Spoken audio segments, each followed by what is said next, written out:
Lecture topic: Uprooting Sin. Maulana Rahmatullah alayhi was an expert at explaining things by means of examples, parables, examples. So one example he gives in one parable for the lesson of it. One person had just at his sort of boundary, one thorny tree started growing there. Thorny tree, sometimes he was brushing past it too, but it was very small, very, very little plant still. But he saw it and he didn't bother about it. He said, well, leave it for a later time. But now as it started growing, so now the thorns also started, because it was right on the boundary and people are walking past, so sometimes the thorns are falling on the pathway, somebody getting poked. Then it started getting bigger, the branches started spreading, or somebody is passing on his, maybe just riding around or driving around or something, and that thorny branch is now coming in the way, so somebody is getting hurt. So people are complaining to him, and every time something is happening, people are telling him that, look, please get rid of this, it's in your yard, and it's sticking out onto the way.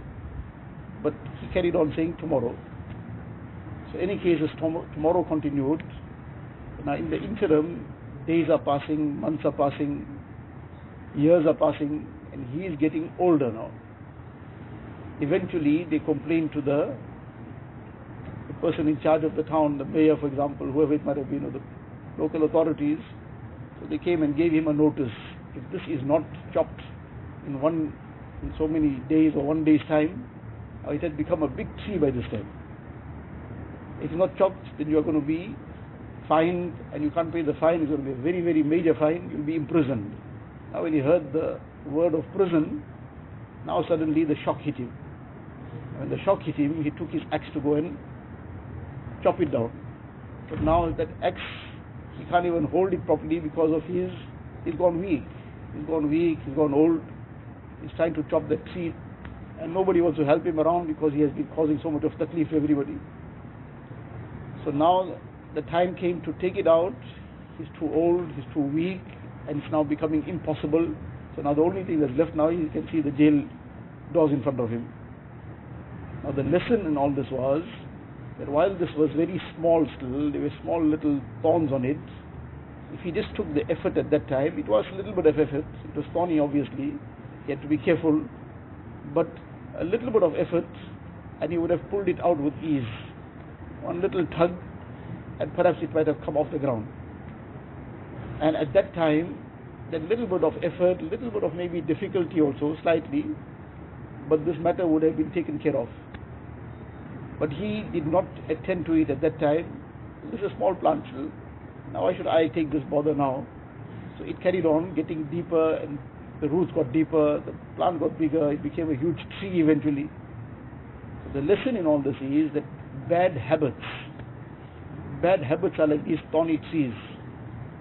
They start off very small. It starts off, sometimes I say, well now, simple example, just one puff. Joining some group of people now, but now everybody is now busy smoking. He says, well, one puff only. But that one puff becomes a fire in time. It consumes him, he becomes addicted to smoking. Now the time comes and he realizes this is very bad. It's bad for my health. Worse than that, it's bad for my deen. It's harmful in every way, and I should stop it. Many people have decided they want to stop it. But when they decide to stop it, that resolve is now too weak. That has become like a huge thorny tree within them. And as much as they want to try and give it up now, they find it a very, very difficult task to do so. But now what was the story? To start off with, not to allow such trees to get planted, or such plants to even be let to grow in that yard. But then if something just came up, immediately the person took the effort to uproot it, and that would have been taken care of for good. They allowed it to carry on. So now is the time to just take life easy a little bit. After I've completed my hifz, and now I'm going to start the alim course, that's when I want to sort everything out.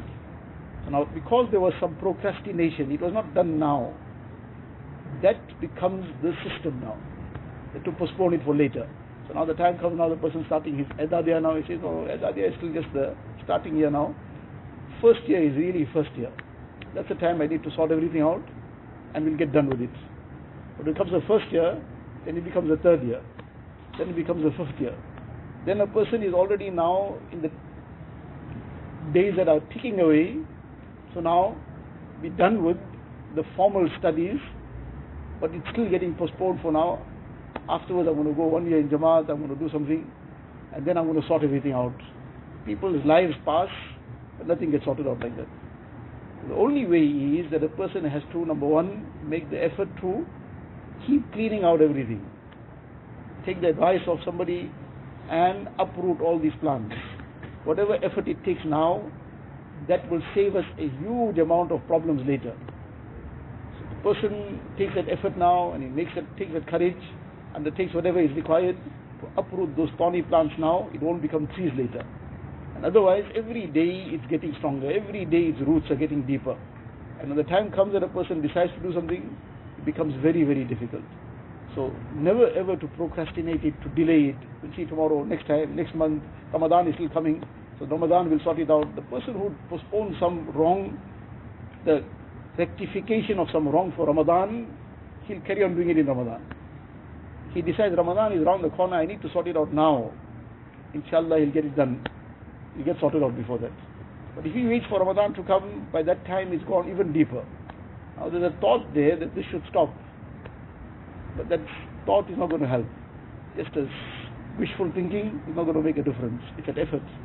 So therefore, we need to reflect. See what we have, that we have to cleanse within ourselves, what we need to sort out, take advice, and we move on, inshallah. Allah Ta'ala makes it easy for us. अल्लाह अल्लाह कैसा प्यारा नाम है, आशिकों का मीना और जाम है।